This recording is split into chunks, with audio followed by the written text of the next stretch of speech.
It is Wednesday, January 28th, 2026. I haven't been saying the year as much as I should be, but it's the new year.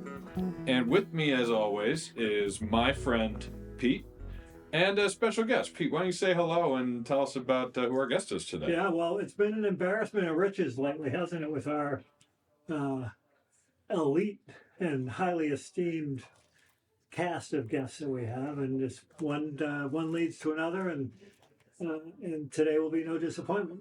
My very close and dear friend, Mr. Mike Bunis, is here today. And Mike does not go back as far as, say, Adam Rohde, the college buddies, but he feels like he does. He certainly belongs with that crew. And happy to have you here, Mike. Thanks. Great to be here. I feel like it's difficult to follow Lynn. Well, imagine how I feel. Yeah, right. Big shoes, but yeah, I'm very excited to join the pod, talk about these great topics, important topics, and get it going. All right. Yeah. Do you want to give us a health update, Pete? How you been doing lately? Yeah. Well, the good news is last Friday I sent a text out to my kids saying, you know what, I've had a really good past 2 or 3 weeks. And just wanted to let you know there's enough sort of gloom and doom around the whole situation that I wanted to tell them how well things were going. And I might have jinxed myself because this is the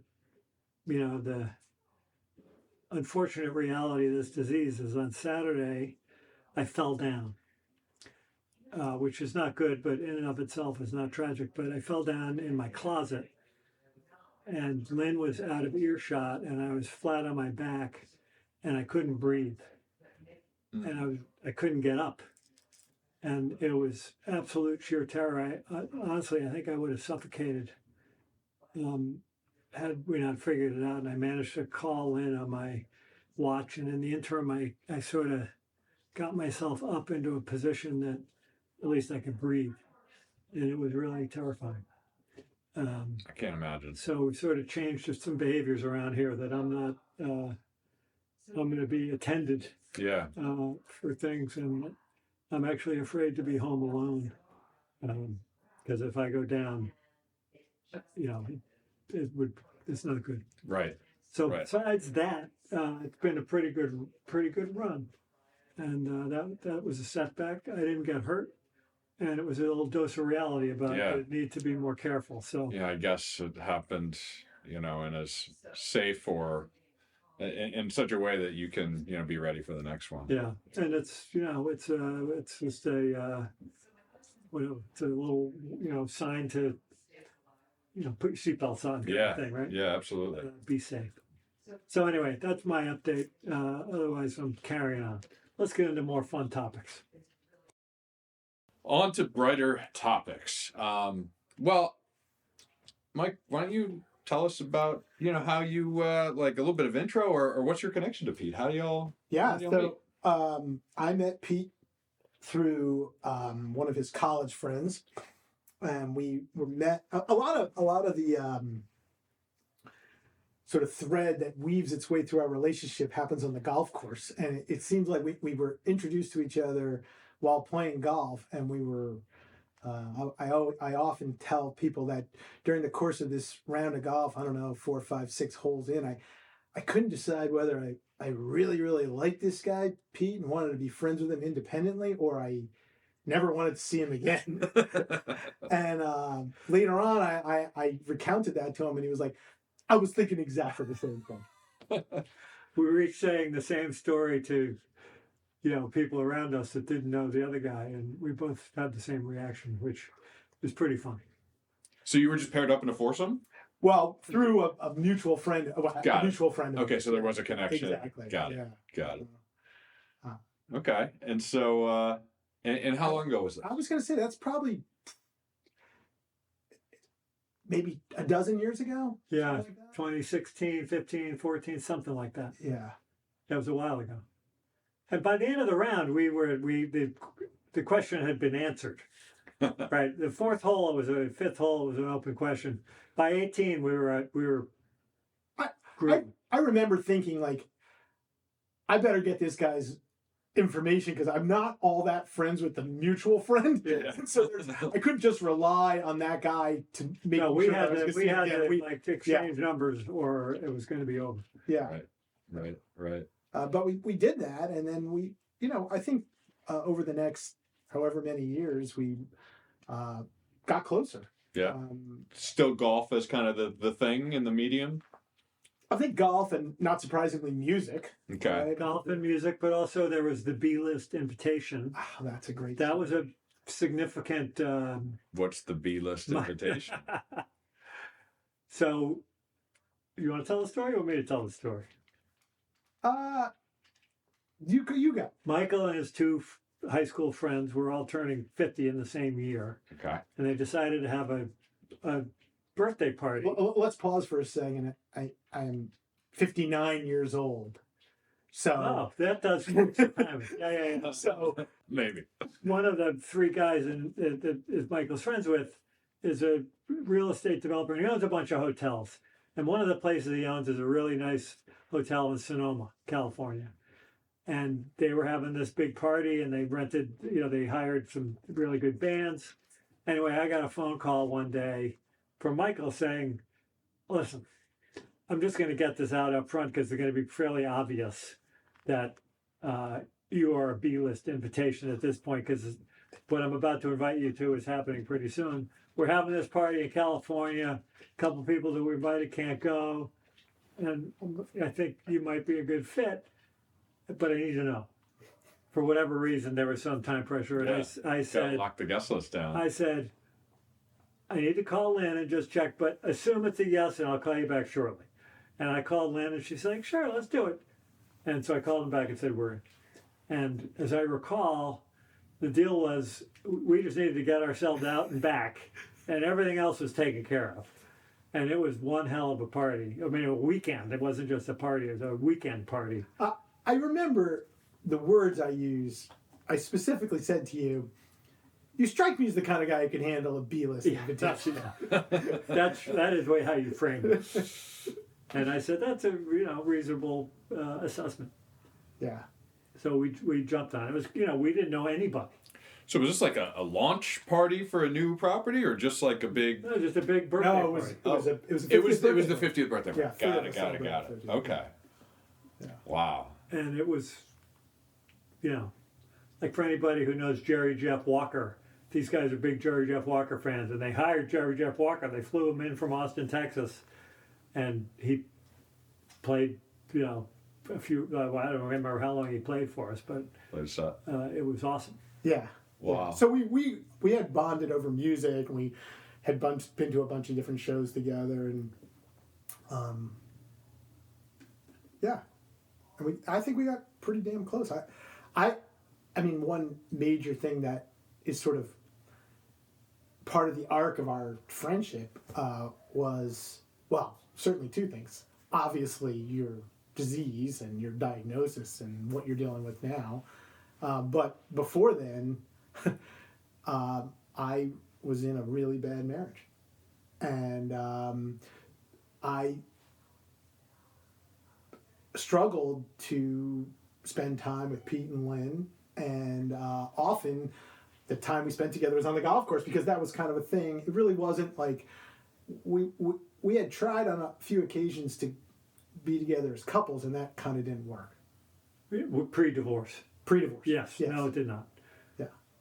I raise it not because this is a story about us being friends during that, but I just have to say that, you've talked, and I'm interested in hearing more about it, but you've talked about sort of, I think, with a ton of gratitude and insight that I definitely don't have, about not being angry as a result of your diagnosis. But I'll tell you, I'm angry.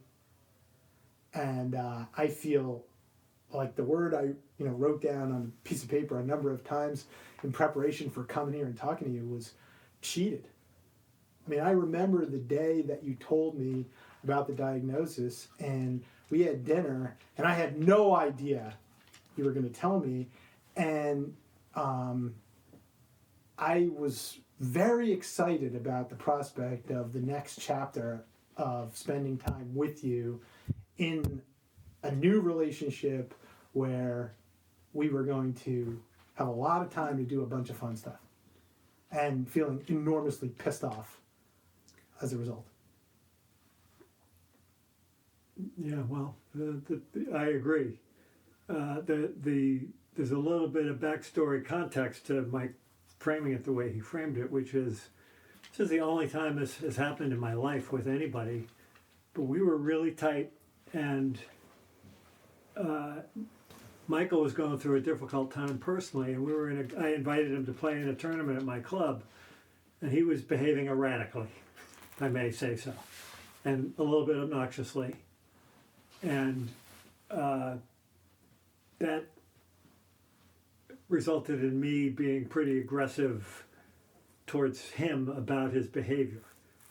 And it led to us like becoming estranged. Like we just ceased contact. I don't even know how else to describe it. And I was mad at Michael. Michael was mad at me. I thought it was pretty clear what the problem was, that it was Michael's problem, from my point of view. Right. And the reality is something different. And fast forward to, we had been texting each other and kind of reconciling a little bit. And then we were sort of ready after, how long were we not talking to each other? 2 years or something? Something like that. Yeah. And that's when we connected and said, well, let's go to dinner. I'll meet you at that place in Newton. And we went out, and that's when I dropped this bomb on you. And then we sort of got back into it. And then, Glenn, you were part of the story in the sense that, remember, Michael came to a Unitarian service with us, and it was the week before Yom Kippur. Mm-hmm. And Reverend Katie talked a lot about the Jewish tradition of atonement, and that the two hardest words in the English language are "I'm sorry." And for whatever reason, I was reflecting on that, and in my life, I don't feel like there's many people where I owe like a serious "I'm sorry" to. And so I immediately started thinking during the service about my relationship with Michael, and we got home, and you were here, and I said, Mike, I want to apologize to you sincerely. I was so caught up in how I was reacting to how you were behaving that I didn't have the sense to realize that you were struggling. And I feel shame is the wrong word, but it saddens me that I reacted that way. And I gave a sincere, heartfelt apology, and sort of come to grips with the whole problem was my blindness to what was going on in his life. And it was kind of a fascinating, it's unfortunate that that'll happen, but Michael framing his prior comment around the way he framed it was we were just coming out of a period where we weren't talking to each other. Right. I've just never had a relationship in my life that went just where we really had a strong bond, and it just went cold. People come and go in friendships over time, but not like people you're close with. Right. And we felt we were pretty close with each other. So. I think that not to jump in, but I do think that's where, first of all, I think you're being overly generous saying that it was entirely a function of you not appreciating sort of the stuff I was going through. It takes two to tango. I'm totally aware of that, and I participate in it equally. But you would not have, the aberrant behavior that you were expressing would not have been there but for other stuff going on in your life, in my view. Well, I think it's important to focus on for a second that this friendship that just happened randomly on a golf course was, I don't know, I felt it was a pretty deep, like this was a sort of kindred spirit, like it wasn't just a rando kind of, hey, I played golf with this guy. Yeah. We immediately felt like, did I know this guy before?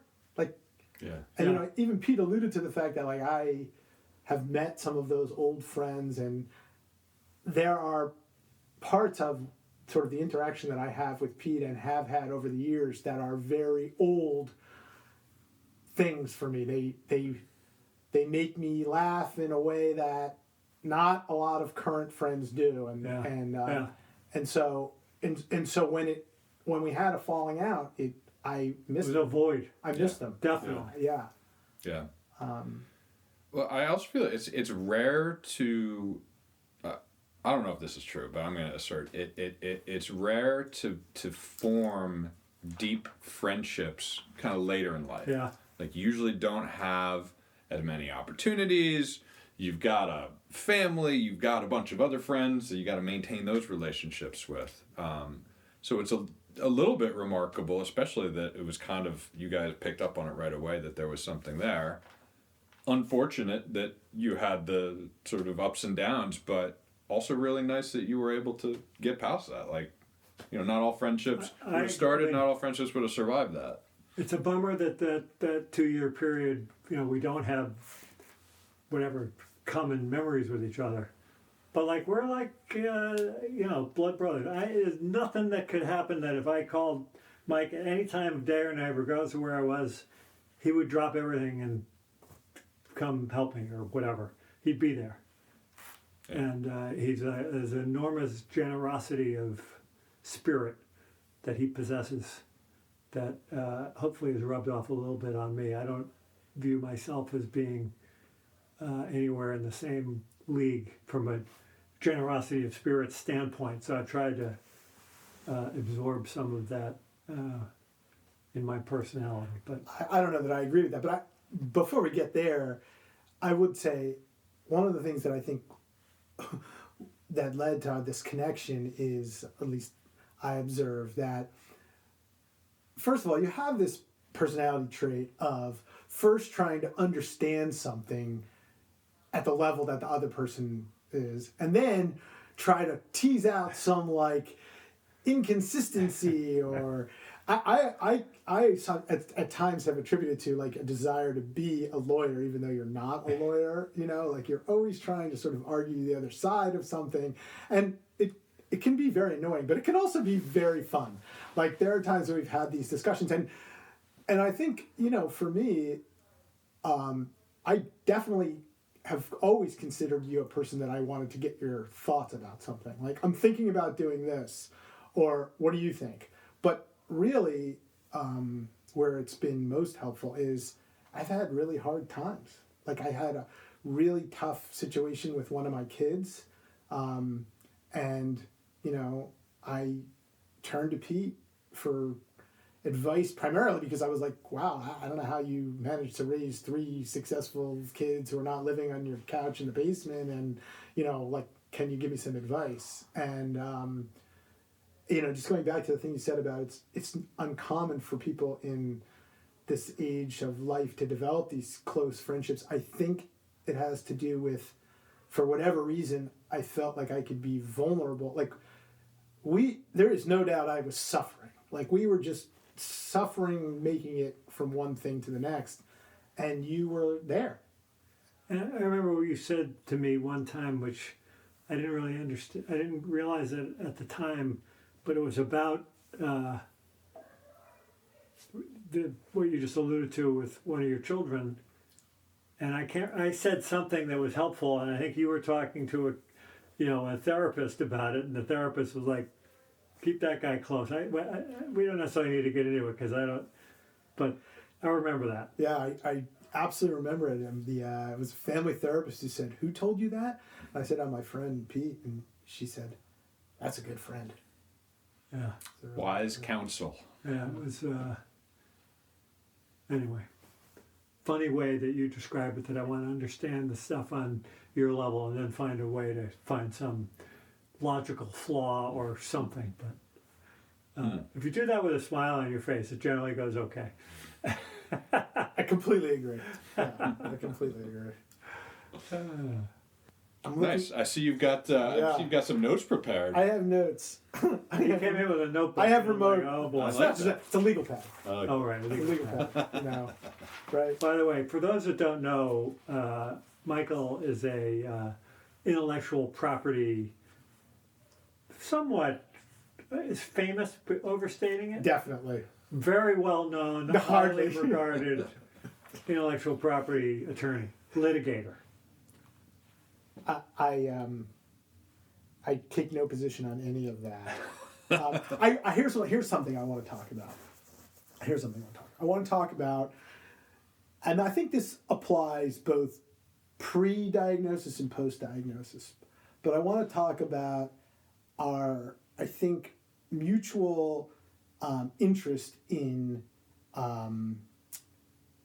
control and ego, and facing situations where you lack control and they're the unknown.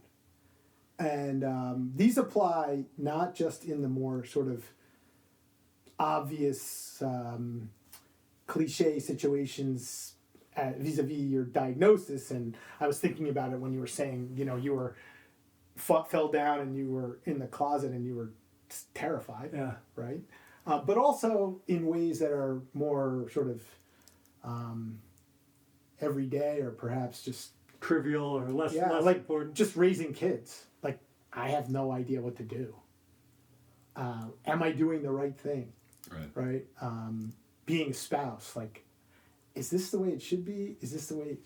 What do you think? Like, where's the playbook? What am I supposed to do? Anyway, talk about that. You need to give me a little more context. I'm not sure. Well, I think I'm not sure what you mean exactly. I think there's been times where we've been forcing ourselves in one way or another to give up control and see what it might be like, Yeah. to figure out, I was like thinking about, in getting ready for this talk, like, I looked at some quote of this guy Ram Dass, who you and I have talked about before, and he said a couple things, and one of the things he said was, this is particularly apt. He said, we're all just walking each other home, and referring to each other in friendship, and also obviously in, dying. Right? Well, I think that the part of it is the closeness of our relationship, for a relationship that doesn't go back that far, and the ability and honesty to show our vulnerabilities and fears, and not just yuck it up all the time. Like we have some pretty serious conversations about some deep shit. I don't view it as a given up control. I'm not sure about the control thing or the ego thing. It's more just serious conversations about, our lives and things that we don't feel so good about ourselves about, or whatever. That is really just exposing vulnerabilities in an honest way, and in a loving way, I guess. Right? You got to really trust somebody and care for their point of view to do that. Let me say this. This is perhaps a nice thing to sort of mine a little bit. We've had the benefit of a friendship that didn't go so long, such that when we talk to each other, I don't feel that we spend time like, this trivial thing is happening to me, this like competitive thing is happening to me. We go right for, how are you doing? Like, how are you doing, in a way that I'm expecting you to say more than fine. Right. Yeah. Right. It's not just a hello. Yeah. It's sort of the way in the German language, when you say "How are you," they expect an answer, like an honest answer. It's not just you're not just waving to them. Yeah. which is similar. Is that sort of what you're expressing? Yeah, my older kid says, "Fine" means feelings I'm not expressing. Yeah. Yeah. I mean, and the stuff obviously. I mean, obviously in like comparison to like a diagnosis like this, going through a divorce, whatever. Like, I distinctly remember the day I was like left and got separated, and had told my kids, we had told her, and I was thinking, oh, this is the worst day of my life, and I was thinking it might be the best day of my life. I don't know yet, and I also remember thinking, somewhere there are parents pacing around Children's Hospital having just received the diagnosis of their kids. That's a problem. Yeah. I was like, that is a big problem, and in some respects, this is a big problem. Right, Yeah. relative to it.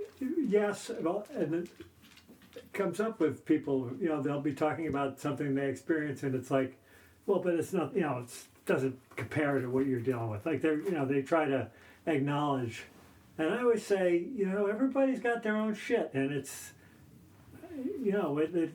it's meaningful to the thing that you're experiencing that's bad. Yeah, it's not life or death, but it's still big and meaningful, Yeah. and it's no point comparing them. Right. It's like that story where, they say you never know what someone's dealing with, right? You never know. Like the car in front of you Yeah. stops at the traffic light, and when the traffic light turns green, the car doesn't move, and the person behind them is leaning on the horn, Yeah. what the fuck, whatever. Yeah. And then the person in the driver's seat, a woman, gets out. She opens up the driver's seat and she retrieves the baby's seat. The baby's not breathing. The guy behind her says, "Oh, okay, now I get it." Right? You never know. Yeah. Right? You never know what's It's happening. the old assume good intentions, Yeah. or some variant of that, right? Yeah. This is like a big therapy session. It's a little different flavor than our usual podcast. Getting right into it. Yeah, We are getting right into it. but you and I would go out and have some fun, and be drinking some beers and whatever else might come up. And, we can yuck it up for 20 minutes and then get really serious about something for 20 minutes and back and forth, which is the fun and rewarding aspect of It's a great characteristic. Our relationship, A yeah. great type of relationship to have. Yeah, I enjoy that. I mean, Pete and I talk, and I find it very easy to hold on to the concept that he's trying to talk to me about and listen and make sense of it. And I think he does the same thing. So it's Yeah, very most satisfying. of the time. Sometimes you're just babbling about nothing and I tune you out, but usually.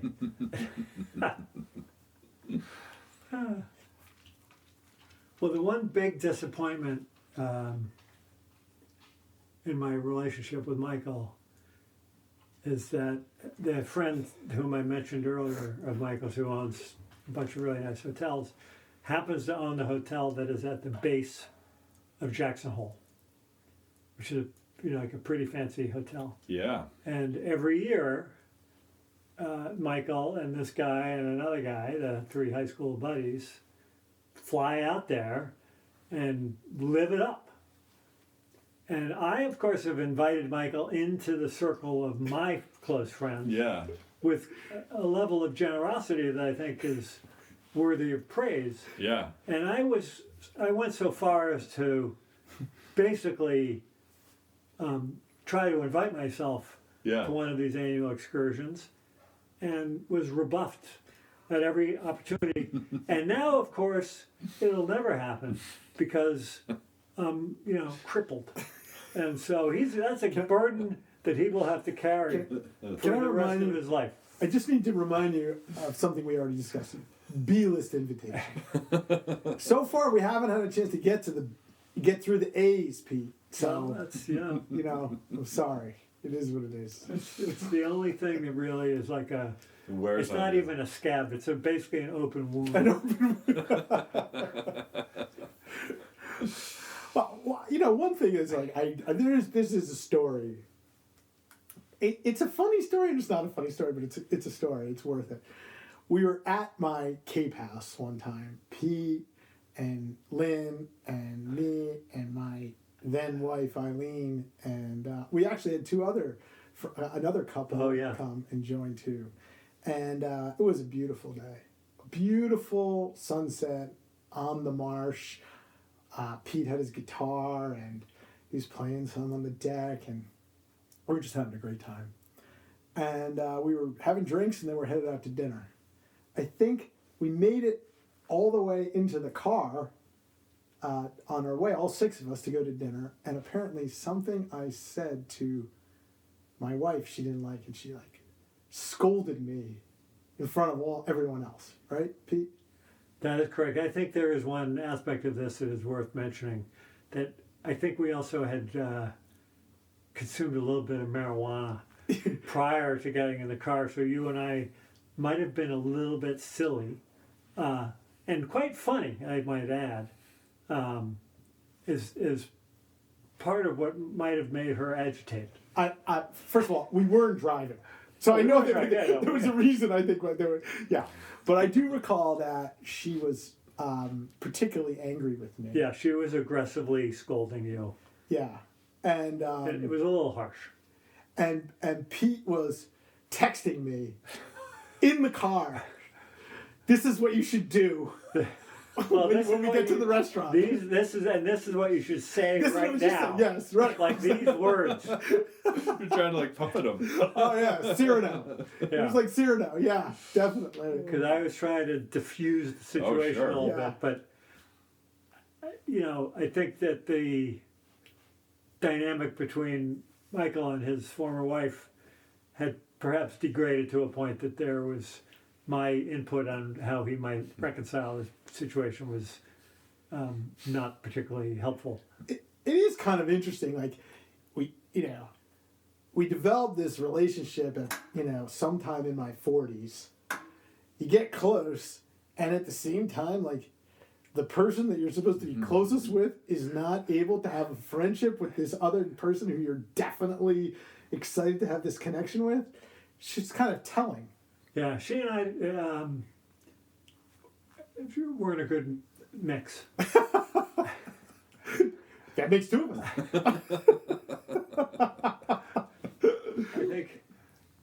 I think it culminated at the birthday dinner that we had, and I don't mean to be speaking ill of her. Just we were not we didn't appreciate each other's personality. I think that is generous of you, Pete. I think that's extraordinarily generous. Well, I think the tenor of this podcast is perhaps a little different than prior ones, but part of what we're doing in this whole series is, producing sort of a record of history for, unborn grandchildren and whatnot. And it's important for me to, have give people a little insight into the depth of our relationship. And I think this conversation illustrates that a little bit. Absolutely. Yeah, I feel the same way. Like my kids know Pete. I'm happy to know Pete's kids, and I've met all his siblings, but to know Nick, I guess I've met him more and spent more time with him. And I think my kids ask, "How's Pete doing? How's that going? How's everything? How is he? Send his best." And I'm just talking here, so we can edit all of this or some of it out. But I was really excited for you to meet Shannon, who ironically her mother passed away from ALS about 8 years ago. Wow. And so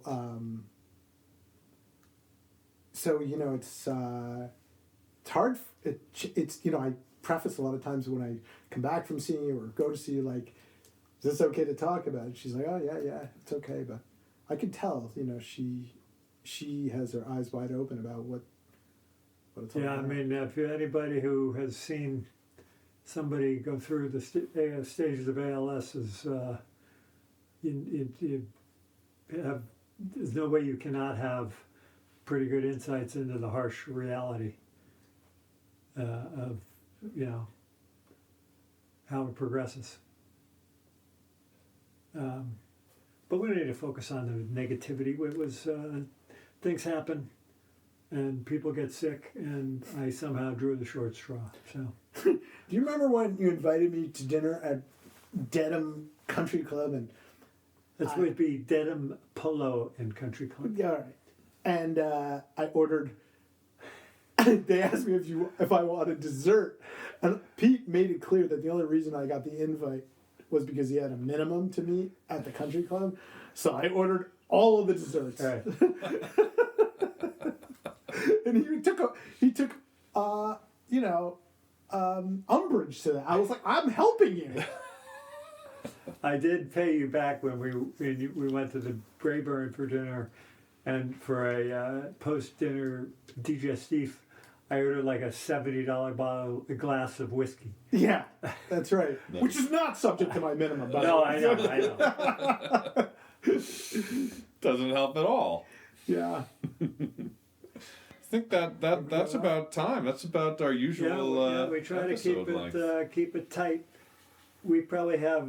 We could probably do a couple more episodes, given all the nonsense we have to talk about with each other. But appreciate you coming out and bearing your soul to our 150 or so dedicated listeners. Yes. The universe out there. I'm honored. I'm honored to be invited, and love listening to. I didn't have you didn't give me much of a choice a couple weeks ago when you said, "When am I going to be on the podcast?" But here we are. Well, I hope I lived up to it. Yeah, you were on the list. I like the assertiveness. I love it. I don't have to figure it out. That's terrific. Awesome. All Well, right, thanks. appreciate both of As y'all. always. This has Thanks, been awesome. Glenn. Thanks, Pete.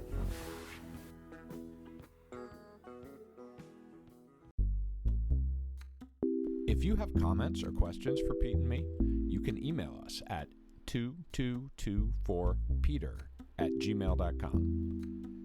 If you'd like to get involved with or donate to ALS causes, check out ALS One at alsone.org. Thank you for listening.